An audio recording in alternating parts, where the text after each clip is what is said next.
Assalamualaikum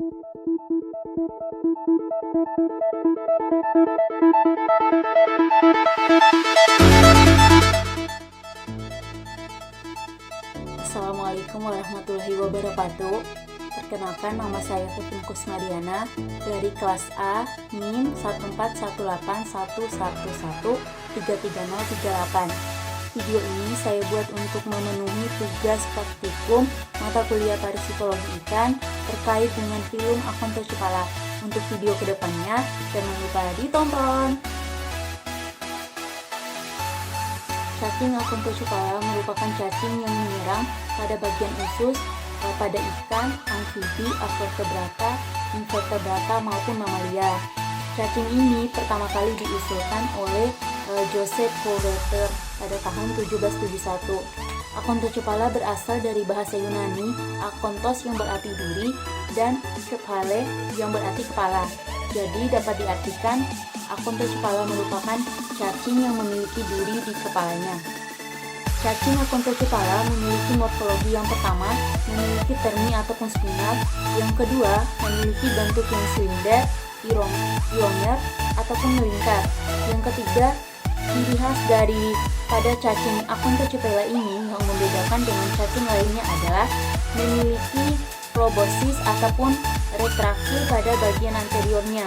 Jadi probosis ini merupakan sebagai alat pergerakan, juga merupakan bagian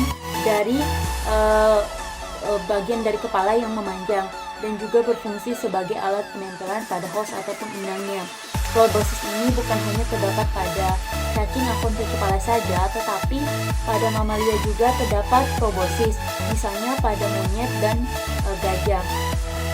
Yang keempat, cacing ini tidak memiliki kelenjar pencernaan dan memiliki alat kelamin yang terpisah. Pada akon tocipala, tubuhnya ini terbagi menjadi dua bagian, yaitu bagian presoma ataupun bagian pada probosis dan leher, dan bagian metasoma yaitu bagian tubuh setelah lehernya.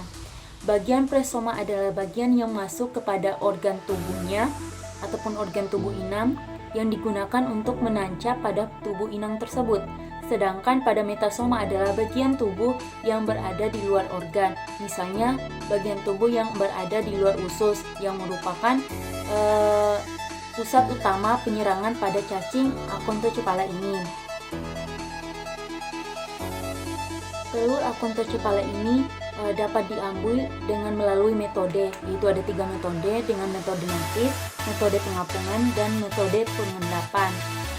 Selain ditemukan pada ikan juga, cacing ini, maksudnya telur cacing ini juga ditemukan pada kura-kura, yaitu yang disebut dengan Neochimerinus. Telur dari cacing akon tocipala ini juga dapat diambil dengan melalui 3 metode, yaitu metode natif, metode pengendapan, dan metode pengapungan. Selain ditemukan pada ikan juga, cacing, maksudnya telur dari cacing akon tocipala ini juga ditemukan pada kura-kura, yaitu dalam bentuk Neochimerenjus. Selanjutnya, Balbosoma yang ditemukan pada kura-kura laut, dan Acanthocephalus yang ditemukan pada reptil, misal pada kadal dan pada ular. Untuk siklus hidup dari cacing akon tocipala ini dilakukan secara tidak langsung, artinya diperlukan inang antara sebelum cacing ini mencapai pada fase dewasa. Telur biasanya berbentuk kompleks dengan beberapa lapisan yang menyelimuti cangkangnya. Siklus hidup dari cacing akon tocipala ini adalah dilakukan secara tidak langsung, sebab diperlukan inang antara agar cacing ini bisa mencapai pada fase dewasanya. Telur biasanya berbentuk kompleks yang diselimuti oleh beberapa lapisan di cangkangnya.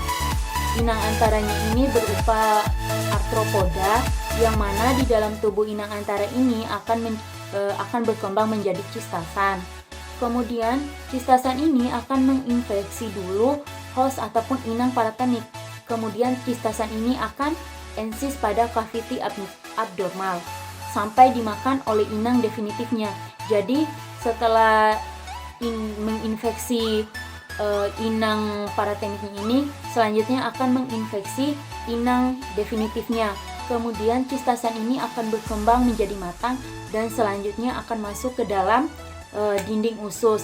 Nah, apabila cacing ini udah masuk ke dinding usus, maka akan lebih mudah bagi cacing ini untuk menginfeksi seluruh usus yang berada di dalamnya.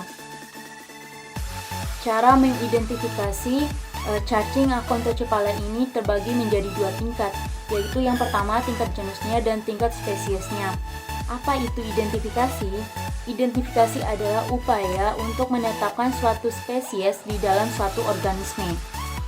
Jadi, pada penelitian terhadap ikan tongkol yang dilakukan di perairan Malang itu, yang dilakukan pada tahun 2009, ditemukan 2 genus di dalam filum Acontocephala ini, yaitu genus Radiodonchus dan Echinorectus, yang dimana observasinya ini hanya dilakukan pada tingkat genusnya saja. Jadi pada observasi yang dilakukan di tingkat genusnya ini hanya bertumpukan pada bentuknya, yaitu melalui bentuk ovoid silindris, pipiperiform, spirikal seperti buah pir. Pengetahuan mengenai bentuk adalah merupakan langkah awal untuk melakukan identifikasi.